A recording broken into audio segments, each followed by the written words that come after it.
EPS அவர்கள் கிட்டத்தட்ட கொடி பறக்குதுன்னெல்லாம் சொன்னவர் ப்ரெஸ் மீட்டில் அரசியல்னா வந்து ஈஸி கிடையாது, அதுக்கு அனுபவம்னு வேணும் அப்படின்னு சொல்லியிருக்காரு.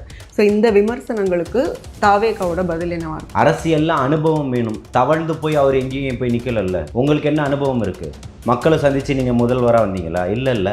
நீங்கள் அனுபவத்தை பற்றி பேசலாமா? 30 ஆண்டுகள் இந்த மக்களை நேசித்ததுனால தான் மக்களுக்கு வந்து ரசிகர் மன்றம் மூலியமாக, மக்கள் இயக்கத்தின் மூலியமாக தொடர்ச்சியாக அவர் வந்து மக்கள் பணியில் ஈடுபட்டுக்கிட்டு இருந்தார். ஆனால் அவர் வந்து என்ன செஞ்சாரு? என்ன செய்யறது? மக்களுக்கு தானே செஞ்சிருக்கிறாரு. எடப்பாடி வீட்டுக்கு போய் இந்தாங்க சோறு தின்னுங்க, ரொட்டி பால் முட்டை திட்டம் போட்டிருக்கேன், உங்கள் பிள்ளைக்கு கொடுங்கன்னு கொடுக்கணுன்றீங்களா? ஆட்டோ தொழிலாளர்கள் எத்தனையோ பல ஆயிரக்கணக்கான பேருக்கு சொந்தமாக ஆட்டோ வாங்கி கொடுத்துருக்குறாங்க. சொல்ல முடியுமா? அதிமுக எங்கேயா பண்ணியிருக்கா? அரசியல் கட்சியா பண்ணது சொல்லக்கூடாது, அரசா பண்ணக்கூடாதா சொல்லக்கூடாது. உங்க கட்சி சார்ந்து என்ன பண்ணீங்க அது சொல்லுங்க. கிண்டியில நீங்க வழிநெடுக வச்ச பேனர்ல அந்த கல்லூரி மாணவி சிக்கி அந்த பேனர் சாஞ்சி விழுந்து விபத்துல சிக்கி இறந்து போனா. சாலைனா பேனர் வைக்கதான்னு சொல்லுவோம், அந்த வாய் தானே. பொள்ளாச்சி மாணவிகளுடைய பிரச்சனையில என்ன பண்ணீங்க? அந்த பிரச்சனைக்கு அப்ப நீங்க தான் சரியான திட்டமிடுதல்ல, சரியான ஆட்சி நடத்தல, சட்டம் ஒழுங்கு சீர்கெட்டு போச்சுன்னு ஏத்துக்கலாமா? தூத்துக்குடி துப்பாக்கி சுடுவை என்ன சொல்ல போறீங்க மிஸ்டர் எடப்பாடியார்? டிடிவி தினகரனை பத்தி உங்களுடைய பார்வை என்ன அதை சொல்லுங்க. நீங்க பேசின அத்தனை காணொலிகளும் இருக்கு கடந்த காலங்கள்ல. பங்காளி சண்டையில இதெல்லாம் வராது. எது பங்காளி சண்டை? அப்ப அந்த சின்னம்மாவை சேர்த்துக்கோங்க, ஓபிஎஸ் சேர்த்துக்கோங்க. பங்காளி இல்லையா அவங்க? உங்களுக்கு தேவையான சட்டத்தையும் மாத்துவீங்க, கட்சியினுடைய பயலாவையும் மாத்துவீங்க. யாரெல்லாம் பாசிசவாதின்னு நீங்கள் எதிர்த்து திண்டுக்கல் மாநாட்டில் எஸ்டிபிஐனுடைய மாநாட்டில் பேசுனீங்களோ அவங்களெல்லாம் இன்றைக்கி உங்களுக்கு நண்பர்களாக மாறிடுவாங்க. பிஜேபி கூட கூட்டு வச்சதுனால தான் தோற்று போயிட்டோன்னு மானங்கெட்டு போய் சொல்லுவீங்க. திருப்பியும் அதே பிஜேபியோட கூட்டணி வச்சுப்பீங்க. இந்த மாதிரி பொழப்பு வந்து தமிழக வெற்றி கழகத்துக்கு ஆகாது. என்டிஏ வந்து வலுவாயிருச்சு ஆஃப்டர் டிடிவி தினகரன் வந்து ஜாயின் பண்ணதுக்கு அப்புறம். சுதந்திர இந்தியாவில் தமிழ்நாட்டில் அதிக நாட்கள் அரசியல் செஞ்சது டிடிவி தினகரன் தான். அதனால அவர் இப்போ போனதுனால அப்படியே ரொம்ப வலுவாயிடுச்சு. தங்கச்சி ஒரு புள்ள வீடியோ போடுது, பஸ் இல்லை ஸ்கூலுக்கு போகிறதுக்குன்னு சொல்லிட்டு. நீங்கள் வெல்லும் பெண்கள் மாநாடுன்னு இருக்கக்கூடிய ஒட்டுமொத்த வட மாநிலத்தினுடைய பெண்களுக்கு கருப்பு சிகப்பு டிஷர்ட்டு ஜீனு கொடுத்து நேராக கூட்டு போகிறீங்க. இதான் உங்களுடைய யோகியதை லட்சணம். காரி துப்பிட மாட்டான் யாராவது பார்த்தா. இன்க்ளூசிவ் நியூஸ் தமிழ் நேயர்களுக்கு வணக்கம். இன்றைக்கு நேர்காணலில் நம்ம கூட இணைஞ்சிருக்காங்க தாவேகா ஆதரவாளர் திரு ஜலீல் அவர்கள். நிறைய கேள்விகள் கேட்க போகிறோம், வாங்க பேசலாம். வணக்கம் சார்.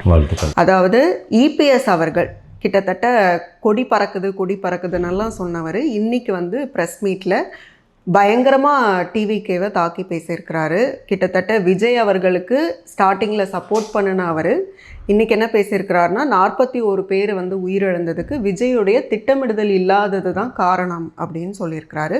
அது போக அரசியல்னால் வந்து ஈஸி கிடையாது, அதுக்கு அனுபவம்னு வேணும் அப்படின்னு சொல்லியிருக்காரு.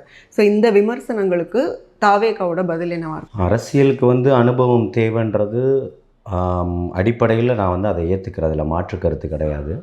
30 ஆண்டுகள் இந்த மக்களை நேசித்ததுனால தான் மக்களுக்கு வந்து ரசிகர் மன்றம் மூலியமாக, மக்கள் இயக்கத்தின் மூலியமாக தொடர்ச்சியாக அவர் வந்து மக்கள் பணியில் ஈடுபட்டுக்கிட்டு இருந்தார். ஆனால் அவர் வந்து என்ன செஞ்சாரு? என்ன செய்யறது? மக்களுக்கு தானே செஞ்சிருக்கிறாரு. எடப்பாடி வீட்டுக்கு போய் இந்தாங்க சோறு தின்னுங்க, ரொட்டி பால் முட்டை திட்டம் போட்டிருக்கேன், உங்கள் பிள்ளைக்கு கொடுங்கன்னு கொடுக்கணுன்றீங்களா?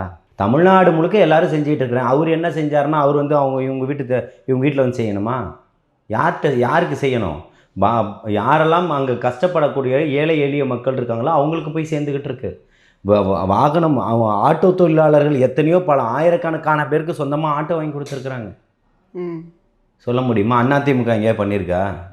அரசியல் கட்சியாக பண்ணது சொல்லக்கூடாது, அரசாக பண்ணக்கூடாதா சொல்லக்கூடாது. உங்கள் கட்சி சார்ந்து என்ன பண்ணீங்க அது சொல்லுங்கள். 31 வருஷம் ஆட்சியில் இருந்திருக்கு, மத்திய அரசுகிட்டையும் பேசி நிறைய நலன்களை கொண்டு வந்திருக்கு. மத்திய அரசுகிட்ட நக்கி பிழைக்கக்கூடிய வேலையை எதுவும் பார்க்கலல்ல. அரசியலில் அனுபவம் வேணும், தவழ்ந்து போய் அவர் எங்கேயும் போய் நிற்கலல்ல. உங்களுக்கு என்ன அனுபவம் இருக்குது? மக்களை சந்தித்து நீங்கள் முதல்வராக வந்தீங்களா? இல்லை. நீங்கள் அனுபவத்தை பற்றி பேசலாமா? கூவத்தூரில் என்ன நடந்ததுன்னு கருணாஸ் வரைக்கும் பட்டியலிட்டு சொன்னாங்கல்ல, என்ன நடந்ததுன்னு சொன்னாங்கல்ல. நீங்கள் ஒரு பெண் நெறியாளராக இருக்கிறீங்க, வாய் திறந்து சொல்ல முடியுமா அத்தனையுமே? இதெல்லாம் இவங்களுடைய அனுபவமா? யாராவது கேட்டால் காரி துப்பிட மாட்டாங்களா தூணு? கூவத்தூரில் என்ன நடந்தது? இவர் எப்படி மக்களுடைய முதல்வராக தேர்ந்தெடுக்கப்பட்டாரா? விவசாயிகளுடைய முதல்வராக, புரட்சி தமிழராக தேர்ந்தெடுக்கப்பட்டாரா? அடியில் தரையை தவழ்ந்துக்கிட்டு வெறுந்தரையில் நீச்சல் அடித்து வந்தவர் நீங்கள் வந்து விமர்சனம் பண்ணலாமா? அதற்கான தகுதி இருக்கா உங்களுக்கு? அதுக்கான தகுதி இருக்கா அவங்களுக்குன்னு கேட்குறேன். கிண்டியில் நீங்கள் வழிநெடுக வச்ச பேனரில் அந்த கல்லூரி மாணவி சிக்கி அந்த பேனர் சாஞ்சி விழுந்து விபத்தில் சிக்கி இறந்து போனான். சாலைனா பேனர் வைக்கதான்னு சொல்லுவோம், அந்த வாய் தானே. பொள்ளாச்சி மாணவிகளுடைய பிரச்சனையில் என்ன பண்ணீங்க? அந்த பிரச்சனைக்கு அப்போ நீங்கள் தான் சரியான திட்டமிடுதலில் சரியான ஆட்சி நடத்தலை, சட்டம் ஒழுங்கு சீர்கெட்டு போச்சுன்னு ஏற்றுக்கலாமா? தூத்துக்குடி துப்பாக்கி சுடுவை என்ன சொல்ல போகிறீங்க மிஸ்டர் எடப்பாடியார்? அதுக்கும் இந்த வெக்கங்கெட்ட அரசாங்கம் அத்தனை பேருக்கும் காவல்துறையில் அந்த யாரெல்லாம் துப்பாக்கி சூட்டில் ஈடுபட்டாங்களோ அந்த காவலர்கள்லாம் பணி உயர்வு கொடுத்துருக்கீங்க. உங்கள் 2 பேரையும் அப்போ என்னன்னு சொல்கிறது? மாமன் மச்சான் உறவு கொண்டுக்கிட்டு இருக்கிறீங்க. நீங்கள் நேரடியாக பாசிச ஆட்சியோட தொடர்பில் இருக்கீங்க. மறைமுகமாக திமுக இருக்குது. தொடர்ச்சியாக தலைவர் தளபதி அதை தான் சொல்லிக்கிட்டு இருக்கிறாரு. உங்களுக்கு வேணும்னா ஒரு பேச்சு பேசுவீங்க. சரி, இவரை பற்றி இன்றைக்கி முரண்பட்ட கருத்து சொல்லிட்டீங்க. டிடிவி தினகரனை பற்றி உங்களுடைய பார்வை என்ன, அதை சொல்லுங்கள். நீங்கள் பேசின அத்தனை காணொலிகளும் இருக்குது கடந்த காலங்களில். இந்த 4.5 ஆண்டுகளாக நீங்கள் என்னென்ன பேசுனீங்களோ 5 ஆண்டுகளாக அத்தனை காணொலிகளும் இருக்கா இல்லையா இணையத்தில்? இருக்குது. ஆனால் பங்காளி சண்டையில் இதெல்லாம் வராது. எது பங்காளி சண்டை சொல்கிறாங்க? அப்போ அந்த சின்னம்மாவை சேர்த்துக்கோங்க, ஓபிஎஸ்ஸை சேர்த்துக்கோங்க. பங்காளி இல்லையா அவங்க? நீங்கள் யாருன்ற தமிழ்நாட்டுக்கு இன்றைக்கி அந்த சின்னம்மா தான் அடையாளம் காட்டப்பட்டவங்க. அதுக்கு முன்னாடி 3 முறைக்கு யார் முதல்வராக இருந்தது? ஓபிஎஸ் தானே இருந்தார். பங்காளி சண்டையை பற்றி நீங்கள் பேசுகிறீங்க. அவங்களாம் பங்காளிகள் இல்லையா? அவங்க பங்காளிகளா இல்லையா? கட்சியினுடைய ஒருங்கிணைப்பாளர் யார்? எடப்பாடியாரா ஓபிஎஸ்ஸா? ஓபிஎஸ் தானே. உங்களுக்கு தேவையான சட்டத்தையும் மாற்றுவீங்க, கட்சியினுடைய பைலாவையும் மாற்றுவீங்க. யாரெல்லாம் பாசிசவாதின்னு நீங்கள் எதிர்த்து திண்டுக்கல் மாநாட்டில் எஸ்டிபிஐனுடைய மாநாட்டில் பேசுனீங்களோ அவங்களெல்லாம் இன்றைக்கி உங்களுக்கு நண்பர்களாக மாறிடுவாங்க. பிஜேபி கூட கூட்டு வச்சதுனால தான் தோற்று போயிட்டோன்னு மானங்கெட்டு போய் சொல்லுவீங்க. திருப்பியும் அதே பிஜேபியோட கூட்டணி வச்சுப்பீங்க. இந்த மாதிரி பொழப்பு தமிழக வெற்றி கழகத்துக்கு ஆகாது. அந்த அனுபவம் எங்களுக்கு தேவையில்லை. மக்களை நேரடியாக சந்திச்சிருக்கிறோம். மனசாட்சியோட தூய்மை உள்ளத்தோடு இருக்கக்கூடிய தலைவர் தளபதி அவர்களுடைய தம்பிகளும் தங்கைகளும் இன்றைக்கி ஒவ்வொரு தெருவும் வார்டும் பம்பரமாக சுழண்டுக்கிட்டு இருக்கிறாங்க. மாவட்ட செயலாளர்கள் அத்தனை பேரும் அத்தனை பணிகளும் பார்த்துக்கிட்டு இருக்கிறாங்க. அது தலைமை கழகத்தினுடைய நிர்வாகிகள் எல்லாத்தையுமே செவ்வனவே செஞ்சுக்கிட்டு இருக்கிறாங்க. அத்தனையும் இரவு பகல் பார்க்காம அண்ணன் பொதுச் செயலாளர் அண்ணன் அவர்கள் அத்தனையுமே கவனித்து பார்த்துக்கிட்டு இருக்கிறாங்க. அத்தனை ஆலோசனைகளும் கொடுத்துக்கிட்டு இருக்கிறாங்க, வழிகாட்டுதலை கொடுத்துக்கிட்டு இருக்கிறாங்க. தலைவர் தளபதியினுடைய ஆலோசனையை பெற்று அத்தனை பேரையும் வழி நடத்திக்கிட்டு இருக்கிறாரு. நீங்கள் யாரை கேட்டு நடத்திக்கிட்டு இருக்கிறீங்க? எல்லாம் நீங்கள் பேசுங்க. உங்கள் ஆட்சியில் நீங்கள் இன்றைக்கி மது இருக்குது, போதை இருக்குதுன்னு சொல்கிறீங்களே. உங்கள் ஆட்சியில் யாரும் வேலூரில் ஒரு இஸ்லாமிய சகோதரன் ஓட விட்டு கொல்லப்பட்டானே கஞ்சாவுக்கு எதிராக உங்களுடைய ஆட்சியில் தானே. நீங்கள் போதையை பற்றி பேசலாமா? இப்படிப்பட்ட அதிமுகவோட தான் தாவேகா ஒரு காலத்தில் இங்கே முன்னாடி பேரம் பேசினாங்க. நீங்கள் பார்த்தீங்களா? விமர்சனம் முன்வைக்க யார் வந்தால் பேரம் பேசினவரை வர சொல்லுங்கள். யார் பேரம் பேசினாங்க பார்த்தீங்களா? கொடி பறக்குது பிள்ளையார் சொல்லி போட்டாச்சுன்னு சொன்னது யார்? இபிஎஸ் தானே. அந்த மாதிரி எந்த ஒரு அடிப்படை இதுவுமே இல்லைன்னு எங்களுடைய தேர்தல் மேலாண்மை பொதுச் செயலாளரும் பேட்டி கொடுத்துருக்கிறாரு. அண்ணன் பொதுச் செயலாளர் அவர்களும் பேட்டி கொடுத்துருக்குறாங்க. அதெல்லாம் நீங்கள் கவனிக்கலையா? ஒரு காலத்துலேயும் உங்களோட கூட்டணி நேரடியாகவோ மறைமுகமாகவோ பாசிச ஆட்சியோட நட்பு வச்சிருக்கிறவங்க கூட இல்லைன்னு முதல் மாநாட்டிலையும் சொல்லிட்டாரு, 2வது மாநாட்டிலையும் சொல்லிட்டாரு, எல்லா மேடைகள்லையும் சொல்லிட்டாரு, மக்கள் சந்திப்பில் சொல்லிட்டாரு. இதுக்கு மேலே உங்களை காரி துப்புறாங்க. அது உங்களுக்கு புரியலையான்னு கேட்குறேன். நீங்கள் இன்னும் வருவாங்கன்னு துப்புனா தொடச்சிக்கிட்டு நீங்கள் உட்காந்துக்கிட்டு இருக்கிறீங்களே. இல்லையே, பிஜேபியோட அவங்க கூட்டணி சேரலைன்னா, இன்கேஸ் சேரலைன்னா டிவிகே அவங்களோட போக விருப்பமாக தான் இருந்தாங்கன்னு சொல்லப்படுதுன்றதை நீங்கள் கண்ட கனவுக்கெல்லாம் என்கிட்ட நீங்கள் பதில் எதிர்பார்க்க முடியாது. உங்களுடைய கனவுக்கும் கற்பனைக்கும் நான் பதில் சொல்லணும்னு வந்திருக்கேன்னு நினைச்சிங்களா? நடந்த சம்பவத்துக்கு கேளுங்க. ஏடிஎம்கேவை பற்றின விமர்சனங்கள் எதையும் விஜய் வைக்கல. இல்லை, நாங்கள் தான் அது ஒரு கட்சியே இல்லைன்னு சொல்லிட்டோம். இதோட கேவலமாக ஏதாவது சொல்ல முடியுமா? உங்கள் கட்சி இல்லை, கட்சியில் உள்ளவங்களாம் பாதி பேர் திமுகவுக்கு போய்கிட்டு இருக்கிறாங்க, கட்சி உடஞ்சி போச்சுன்னு சொல்கிறோம். இப்படி சொல்கிறீங்க. என்டிஏ வலுவாயிருச்சு. ஆஃப்டர் டிடிவி தினகரன் அரசியல் பண்ணதுக்கு அப்புறம் பேசப்படுது இல்லை? தமிழ்நாட்டில் பெரிய இடத்திற்கு சுதந்திர இந்தியாவில் தமிழ்நாட்டில் அதிக நாட்கள் அரசியல் செஞ்சது டிடிவி தினகரன் தான். அதனால அவர் இப்போ போனதுனால அப்படியே ரொம்ப வலுவாயிடுச்சு. எவ்வளோ ஒரு ஒரு ஒரு 2000 கிலோ 3000 கிலோ வலுவாயிருக்குமா? ஒரு ஆட் ஆன் பாயிண்ட் தானே அவங்கெல்லாம். எந்த ஆட் ஆன் பாயிண்ட்டு? ஒரு சீட்டுக்கு ஆர்கே நகரில் ஜெயிச்சிங்க, அதுக்கப்புறம் எந்த சீட்டு ஜெயிச்சிங்க? அமமுக. வெக்கமாக இருக்க உங்களுக்கு? சிரிப்பு வருது இல்லை? சிரிச்சிருங்க. இதெல்லாம் இப்போ இவங்கெல்லாம் அரசியல் மக்கள் போராட்டத்துக்கு என்னத்துக்காக களத்தில் நின்னீங்க அதை சொல்லுங்கள். 20 ரூபா டோக்கன் கொடுத்து தான் ஜெயிச்சாருன்னு கடைசி வரைக்கும் விமர்சனம் பண்ணவர் போன மாதம் வரைக்கும் எடப்பாடி. மாற்றி பேசுவீங்களா? குக்கர் கொடுத்து தான் ஜெயிச்சாருன்னு பேசினவர் எடப்பாடி. மாற்றி பேசுவீங்களா? கட்சி கூட இருக்கு, அது போக தான் இவங்கெல்லாம் பாயிண்ட்ஸா ஆட் ஆயிருக்காங்க. நேஷனல் கட்சி கூட இருந்தால் நேஷனல் மோடி கட்சி அவர்கள் சொல்ற நோட்டா மாதிரி கிட்ட double தோத்தது தான் engine நேஷனல் சர்க்கார் கட்சி. வந்தா double-ஆ நோட்டா வந்து கிட்ட தோத்து மக்களுக்கு போனீங்களா பலன்கள் இல்லையா? போகும். நோட்டா கிட்ட தோத்தீங்களா இல்லையா நேஷனல் கட்சி? இது வரைக்கும் தனியாக நின்று சுயேட்சையாக நின்று ஒரு கவுன்சிலர் ஜெயிச்சிருக்கீங்களா? ஒரு எம்பி ஜெயிச்சிருக்கீங்களா? ஒரு எம்எல்ஏ ஜெயிச்சிருக்கீங்களா? அதிமுகவுக்கும் உங்களுக்கும் முரண்பட்ட கருத்து இருந்திருக்குன்னா வெக்கம் மானம் சூடு சொரணம் இருந்தால் 4 எம்எல்ஏ ராஜினாமா பண்ணிட்டு போயிருக்க கூடாதா நீங்கள்? எல்லாமே வந்து தம்பிக்கு ஆதரவாக பேசின வாய்கள் தான் அத்தனையுமே. இன்றைக்கி அத்தனையுமே நாரவாயாக மாறி இருக்கு. எதை பற்றியுமே நீங்கள் வந்து எங்களுக்கு வச்ச ஐஸில் நாங்கள் உருகி போகக்கூடிய ஆட்கள் கிடையாது. தமிழக வெற்றி கழகத்தினுடைய தலைவர் தளபதிக்கு அது தேவையும் கிடையாது. நீங்கள் எந்த கலரில் வந்தாலும் மழை அடிக்கும் போது உங்களுடைய காவி வெளியில் வருன்றது அவருக்கு தெரியும். புரியுதுங்களா? அதனால் நீங்கள் எந்த ரூட்டில் வந்தாலும் அவர் மயங்கி போகிற ஆள் இல்லை. தமிழக வெற்றி கழகத்தை எப்படி வழி நடத்தணும்னு நன்கு அறிஞ்சவர், மக்களுடைய மனநிலையை படித்தவர், இன்றைக்கி தமிழக மக்களுடைய தேவையை உணர்ந்து இன்றைக்கி அரசியலுக்கு வந்திருக்கிறாரு. வெல்லப்போவது 2026 வரக்கூடிய சட்டமன்ற தேர்தலில் இன்னும் எண்ணிக்கைங்க 100 நாட்கள் தான் இருக்குது. நிச்சயமாக முதலமைச்சராக அரியணை ஏற தான் போகிறார். காங்கிரஸோட கூட்டணியை விஜய் விரும்புகிறார். எஸ்ஏசியோட பேட்டிக்கு அப்புறம் அது கொஞ்சம் வலுவாக பேசப்படுது. ஆனாலும் தூய சக்தின்னு சொல்லிக்கிட்டு காங்கிரஸோட போய் கூட்டணி வைக்கலாமா? அது என்ன சாய்ஸ்? தூய சக்தின்னு யாரை சொன்னாரு? தாவேக்கா தூய சக்தி. சரி, வேற என்ன? கூட வந்து அப்ப ஊழல் பண்ணனவங்களை ஆட் பண்ணிக்கிட்டா அது எப்படி தூய சக்தி? கட்சியில சேர்த்துக்கிட்டாரா?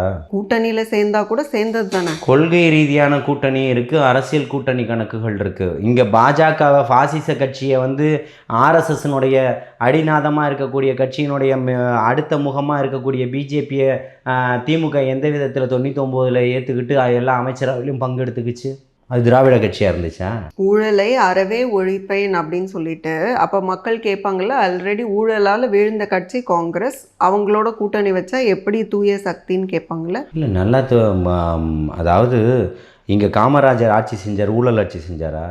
ஊழலற்ற ஆட்சி தானே செஞ்சார். அதே போன்ற ஒரு ஆட்சியை கொண்டு வரணும் தான் அவர் கொள்கை தலைவர்களில் அவரையும் ஒருத்தரை வச்சிருக்கிறார். புரியுதுங்களா? கூட்டணிக்காக வரக்கூடியவர்கள் இல்லை, கூட்டணிக்காக வருபவர்களுடைய கொள்கை இல்லை தமிழக வெற்றி கழகத்தினுடைய கொள்கை. புரியுதுங்களா? தமிழக வெற்றி கழகத்தினுடைய கொள்கை அல்ல காங்கிரஸினுடைய கொள்கை. ரெண்டுத்துக்கும் வேறுபாடுகள் இருக்குது. புரியுதுங்களா? இப்போது அண்ணன் திருமாண்ணன் இருக்கிறாரு. திருமாண்ணனுக்கும் திமுகவுக்கும் ஒரே கொள்கையா? இல்லை, வேற இருக்குல்ல. போதை இல்லாத தமிழகத்தை வேணும்னு நினைக்கிறாரு அண்ணன் திமுகவோட கொள்கை எதுவா?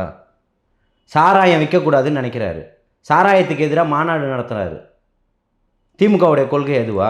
கொள்கை சார்ந்து நான் என்ன கேட்கறேன்னா அதுக்கு பதில் தாங்க. கொள்கை சார்ந்துங்கிறத விட தூய சக்தின்னு எப்படி வரும்? ஒரு ஊழல் கட்சி வந்து தூய சக்தி தாவேக்காதாங்க. நீங்க ரெண்டத்தையும் போட்டு குழப்பிக்கிட்டீங்கன்னா அதுக்கெல்லாம் நான் போய் வைத்து தேட முடியுமா?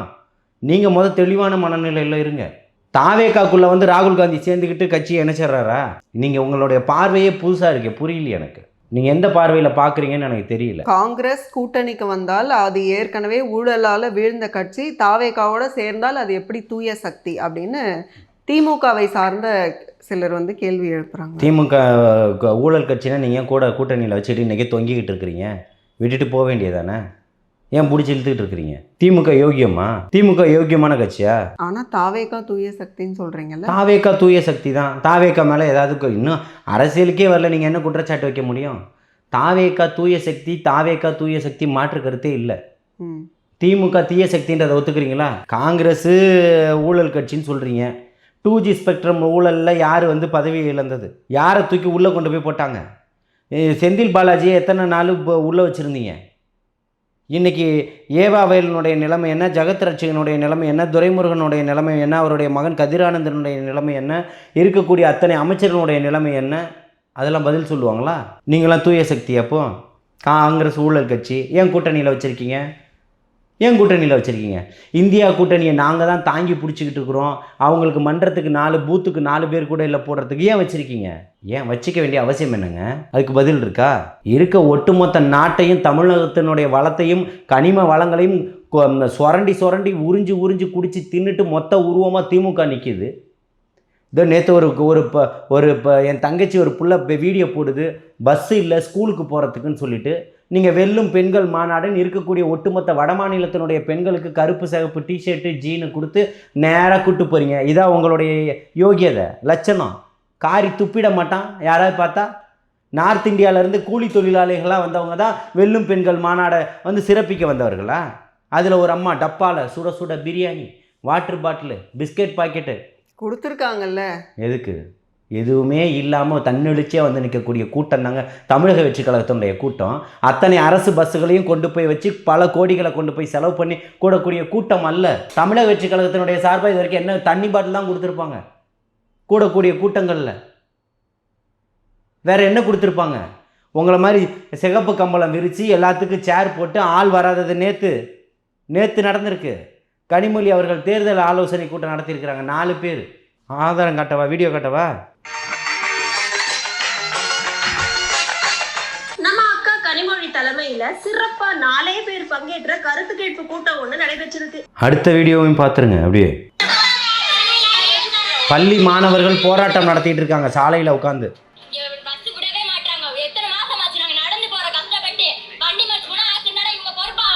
சமீப காலத்தில் ஒரு பஸ்ஸு நிறுத்தாமல் போய் அந்த பஸ்ஸினுடைய படிக்கட்டினுடைய கம்பியை ஒரு பள்ளி மாணவி துரத்திக்கிட்டே அதை பிடிச்சிக்கிட்டே ஓடுனதை பார்த்துருப்பீங்க. அந்த மாணவி எவ்வளோ தனியார் தொலைக்காட்சிகளில் ஃபேமஸ் ஆனது, எவ்வளவோ விஷயங்கள் பண்ணது எல்லாத்தையுமே நீங்கள் பார்த்துருப்பீங்க.